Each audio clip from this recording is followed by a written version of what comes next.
அடமானத்தில் இருக்கும் தங்க நகையை மீட்கும் சிறந்த வழி பிரைம் கோல்ட் ஹப். தொடர்புக்கு 9840551787. தங்கத்தை மட்டுமல்ல, தன்னம்பிக்கையையும் மீட்டுத் தருகிறோம்.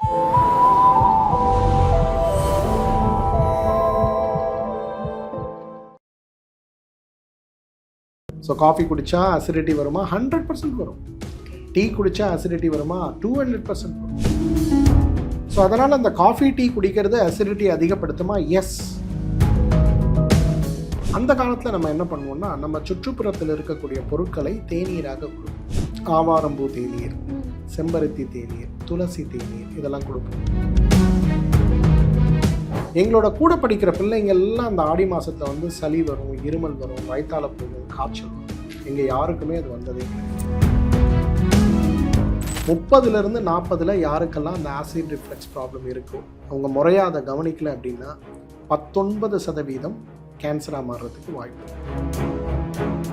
இந்த ஆயுர்வேதத்தோட ஒரு பெரிய ஸ்பெஷாலிட்டி என்ன தெரியுமா? எல்லாருக்கும் ஒரே மருந்து கிடையாது. நம்மெல்லாம் எப்படி மூளைச்சலவை செய்யப்பட்டிருக்கோம்னா, காலையில் எழுந்தால் காஃபி குடிக்கணும், காலையில் எழுந்தால் டீ குடிக்கணும், மூளைச்சலவை செய்யப்பட்டிருக்கோம். தவிர நீங்கள் சொன்ன மாதிரி இந்த ஃபுட் ஐட்டம்ஸில் முக்கியமாக சொன்னது வந்து இந்த காஃபி டீ.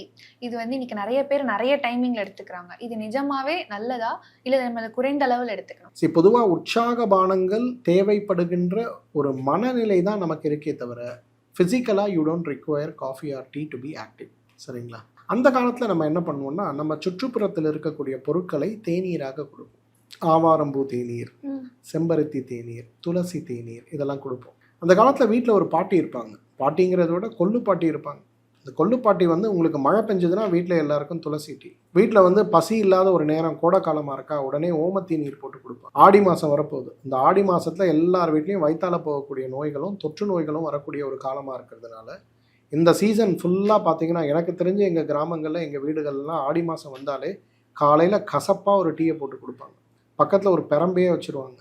யாரெல்லாம் சாப்பிட்றாங்கன்னு எங்கள் பாட்டி உட்காந்து பார்த்துட்டு இருப்பாங்க. யாராவது சாப்பிடாம அப்படி எழுந்தோன்னா போதும், ஒரே அடி, மரண அடி ஒன்று விழும். அதை சாப்பிட்டு தான் போகணும். ஆனால் இதில் ஒரு நல்ல விஷயம் என்னென்னா, எங்களோட கூட படிக்கிற பிள்ளைங்க எல்லாம் அந்த ஆடி மாதத்தில் வந்து சளி வரும், இருமல் வரும், வயிற்றால போகும், காய்ச்சல் வரும். எங்கள் யாருக்குமே அது வந்ததே கிடையாது. அந்த ஒரு கசப்பு டீயில்.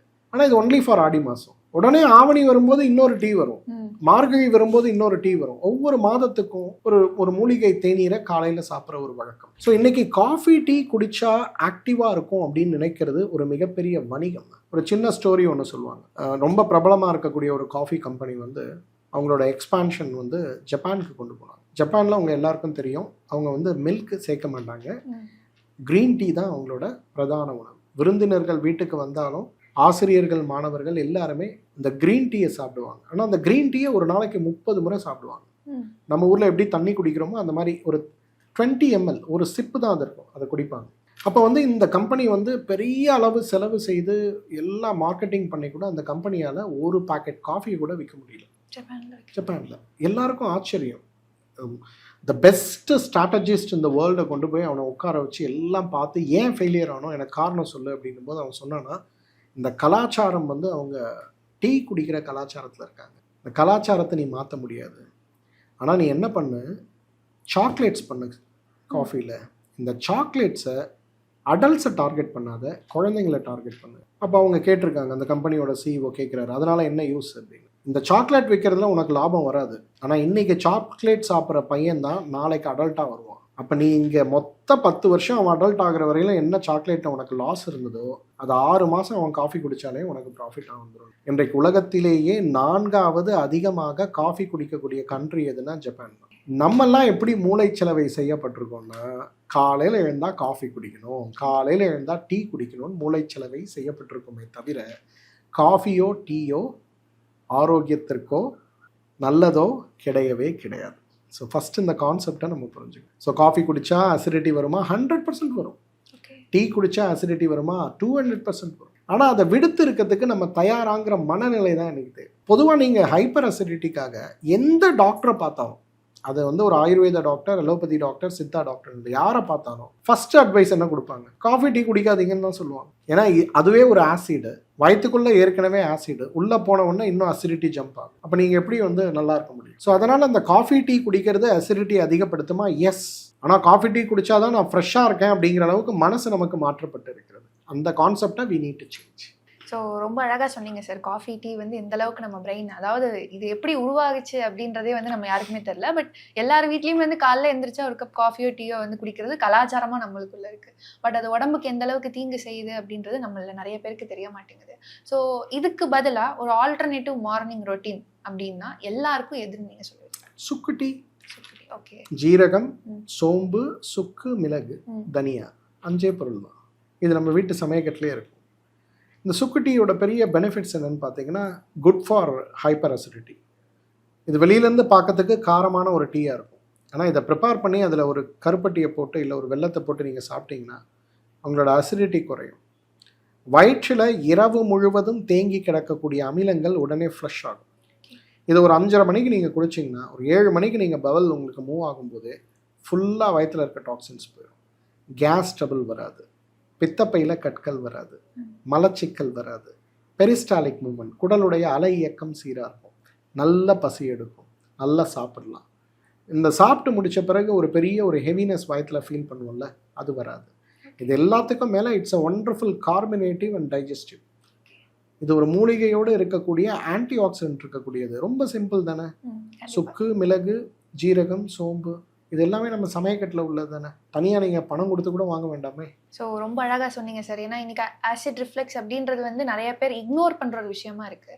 இது ஸ்டார்டிங்கே நம்ம வந்து ப்ரிவெண்ட் பண்ணிட்டோம். அதாவது இப்போது லைட்டாக நம்மளுக்கு நெஞ்சரிச்சல் இருக்கும் போதே இதை நம்ம தெரிஞ்சுக்கிட்டு இந்த மாதிரி விஷயங்கள் பண்ணிட்டா பெட்டர். பட் இதோட வேர்ஸ்ட் ஸ்டேஜுக்கு போகும்போது இதை நம்மளால் ரிவர்ஸ் பண்ண முடியுமா? நிச்சயமாக முடியுமா? இது ஒரு நல்ல கேள்வின்னு நான் சொல்லுவேன். ஏன்னா நான் நிறைய பேரை பார்க்குறேன்.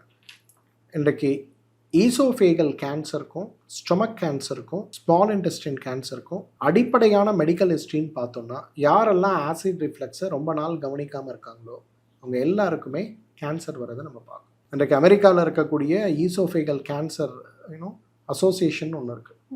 அவங்க நிறைய டாக்குமெண்டேஷன் பண்ணுறாங்க. உலகத்தில் இருக்கக்கூடிய நிறைய பேஷண்ட்ஸோட டேட்டா, ஏன் அவங்களுக்கு வந்தது, எத்தனை வயசில் வந்தது, ட்ரிங்கிங் ஹேபிட் இருக்கா, நான் வெஜிடேரியன் ஹேபிட் இருக்கா, இல்லை அவங்கெல்லாம் வெஜிடேரியனாக இருந்தாலும் இந்த ரிஸ்க் வருதா, அவங்க தூங்குறாங்களா இல்லையா, என்ன மருந்து மாத்திரைகள் சாப்பிட்றாங்கன்னு சொல்லிட்டு ஆல்மோஸ்ட் இது வந்து ஒரு கிட்டத்தட்ட ஒரு 1000 கேள்விகள் இருக்கக்கூடிய ஒரு கொஸ்டினரி.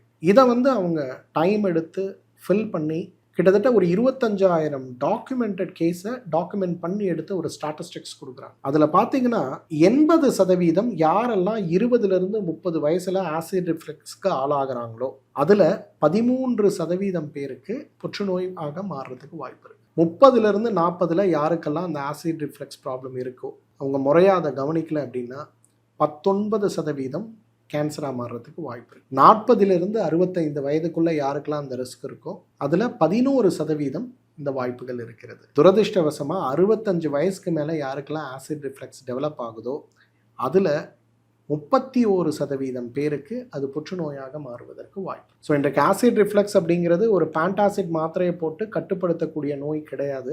ஆசிட் ரிஃப்ளெக்ஸ் அப்படிங்கிறது வயிற்றில் இருக்கக்கூடிய தேவையற்ற அமிலத்தை வெளியேற்றி வயிற்றுக்கு ஓய்வு கொடுத்து, உணவு குழலுக்கு ஓய்வு கொடுத்து, ஈரலும் பித்தப்பையும் சுரக்கின்ற அமிலங்களை சரிப்படுத்துகின்ற ஒரு சிகிச்சை தான் இன்றைக்கு நமக்கு தேவை. இன்றைக்கி அதனால தான் நாங்கள் நம்முடைய மருத்துவமனையில் primary treatment for acid reflux வந்து டீடாக்ஸ். 6 நாளைக்கு அவங்களோட உடம்பு வாதமா பித்தமா கபமான்னு பார்த்து அவங்களோட நாடியை செக் பண்ணி அவங்களுக்குன்னு ஸ்பெசிஃபிக்காக செய்யக்கூடிய மருந்து. சரி, இந்த ஆயுர்வேதத்தோட ஒரு பெரிய ஸ்பெஷாலிட்டி என்ன தெரியுமாம்மா? எல்லாருக்கும் ஒரே மருந்து கிடையாது. இப்போ உங்களுக்கு ஒரு ஆசிட் ரிஃப்ளெக்ஸ் வருதுன்னா உங்கள் உடம்பு பித்த உடம்பு, உங்களுக்கு பித்தத்தை தணிக்கக்கூடிய வழிமுறைகளில் என்ன தேவை அப்படிங்கிறத புரிஞ்சு உங்களுக்காக பிரத்யேகமாக செய்யக்கூடிய மருந்துகளோடு நீங்கள் ட்ரீட்மெண்ட் கொடுக்கும்போது அந்த நோய் ரொம்ப வேகமாக குணமாகும். மாடர்ன் மெடிசனில் ஏன் அதிகமாக ஆயுர்வேதத்தை ஒத்துக்க மாட்டேங்கிறாங்கன்னா, அவங்க ஒரே மருந்து 1000 பேருக்கு கொடுத்து அதே மாதிரி ரிசல்ட் வரணும், இதுக்கு பேர் தான் ரிசர்ச்னு அவங்க டேட்டா வச்சுருக்காங்க. பட் ஆயுர்வேதத்தை பொறுத்தவரையிலும் we call it as evidence based Ayurveda. 30 வயதிற்கு ஒருத்தர் வராரு, அவரோட லைஃப் ஸ்டைல் இது, அவருக்கு ஸ்மோக்கிங் ஹேபிட், ட்ரிங்கிங் ஹேபிட்லாம் கிடையாது, பட் ஹீ இஸ் அ நான் வெஜிடேரியன். உணவு எத்தனை வருஷம் வெளியில் சாப்பிட்ருக்காரு, அவர் உடம்பு பித்த உடம்பு, அவர் பார்க்குற வேலை ரொம்ப high stressed job, tension job, இதெல்லாம் இருக்குது அப்படின்னு வரும்போது அப்போ அவருக்குன்னு பிரத்யேகமாக மருந்துகள் நம்ம கொடுக்கும்போது, செஞ்சு கொடுக்கும்போது அவரோட நோய் குணமாகிறத நம்ம பார்க்க முடியும். ஸோ இன்றைக்கு ஆசிட் ரிஃப்ளக்ஸ் மாடர்ன் மெடிசனை பொறுத்தவரையிலும் குணப்படுத்த முடியாத நோய். இன்றைக்கி ட்ரெடிஷ்னல் மெடிசனை பொறுத்தவரையிலும் 100% குணப்படுத்தக்கூடிய நோய். என்ன டிஃப்ரென்ஸ்னால் it starts with the detox. அதே போல் நான் சொன்ன மாதிரி உணவு, நீர், காற்று, உடல் சுத்தி, மனோசுத்தி, ஆத்ம சுத்தி மற்றும் அபியாசம். இந்த 7 பில்லர்ஸ் தான் ஆயுர்வேதத்துடைய அடிப்படை தூண்டு. இந்த 7 பில்லர்ஸ் உங்களோட உடம்புக்கு ஏற்றா போல, உங்களோட லைஃப் ஸ்டைலுக்கு ஏற்றா போல, உங்களுக்கு இருக்க நோய்களுக்கு ஏற்றா போல பர்சனலைஸ் பண்ணி நம்ம அதை ஃபாலோ பண்ண ஆரம்பிக்கும் போது உடம்பு அதோட இயல்பான ஆற்றலை திரும்ப பெறும். அந்த ஆற்றல்னால உடம்புல இருக்கக்கூடிய நோய் ரொம்ப வேகமாக குணமாகிறத நம்ம பார்க்கணும். So it's a process. எல்லாருமே நம்ம எதிர்பார்க்குறது எனக்கு acid reflux can I take a bill, ஒரு மாத்திரை சாப்பிட்டா குணமாயிருவேனா? நோ. ஆனால் இந்த ப்ராசஸை நீங்கள் ஃபாலோ பண்ணிங்கன்னா எஸ் யூ வில் பி 100%. 30 வருடம் 35 வருடம்லாம் உணவு சாப்பிட முடியாமல் கஷ்டப்பட்டு கொண்டிருந்த எவ்வளோ பேர் இந்த டீடாக்ஸ் முடித்து முறையான ஒரு வாழ்வியல் முறையோடு கூடிய மாற்றங்கள், யோகா, தியானம், மூச்சு பயிற்சி எல்லாம் செஞ்சு இன்றைக்கு மிளகாப்படி சாதம் சாப்பிட்டா கூட எனக்கு ஒன்றும் ஆகலைன்னு சொல்லக்கூடிய அளவுக்கு குணமாக இருக்கிறத நம்ம பார்க்குறோம். But it's a process. So ரொம்ப அழகாக சொன்னீங்க சார். இது வந்து இந்த மாதிரி இவ்வளோ ஹேபிட்ஸ் இருக்குது, இது எல்லாத்தையும் நம்ம கன்சிஸ்டண்ட்டாக ஃபாலோ பண்ணால் இவ்வளோ பெரிய விஷயத்துக்கு போகாமல் அதை நம்ம ரிவர்ஸ் பண்ண முடியும் அப்படின்றது ரொம்ப அழகாக சொன்னீங்க. கண்டிப்பாக நம்மளை பார்த்துட்டு இருக்க நம்மளோட ஆடியன்ஸ்க்கு வந்து இது ரொம்ப யூஸ்ஃபுல்லாக இருக்கும்னு நான் நினைக்கிறேன். ஏன்னா இன்னைக்கு இருக்க சமீப காலகட்டத்தில் நம்மளோட லைஃப் ஸ்டைல் ப்ராக்டிஸ் போகக்கூடிய நிலைமையில் இருக்க எல்லாருக்குமே வந்து இந்த ஆசிட் ரிஃப்ளெக்ஸ்ன்ற ஒரு ப்ராப்ளம் ஏதாவது ஒரு பாயிண்ட்ல அவங்க லைஃப்ல இருக்கு. ஸோ அதை அவங்க முன்னாடியே கண்டறிஞ்சு அதுக்கேற்ற மாதிரி ப்ராக்டிஸ் மாற்றிக்கிட்டாங்கன்னா நீங்கள் சொன்ன மாதிரி நல்லதுகள் நடக்கும். அப்படி இல்லைன்னா அதுக்கேற்ற மாதிரி என்னென்ன ஹேபிட்ஸை மாற்றிக்கணுன்றது இந்த வீடியோ பார்த்தவங்க எல்லாருக்குமே புரிஞ்சிருக்கும். ஸோ இதுக்காக டைம் ஸ்பெண்ட் பண்ணி உங்களோட நாலேஜ் வந்து இவ்வளோ தெளிவாக கொடுத்ததுக்கு ரொம்ப ரொம்ப நன்றி சார். வணக்கம்மா.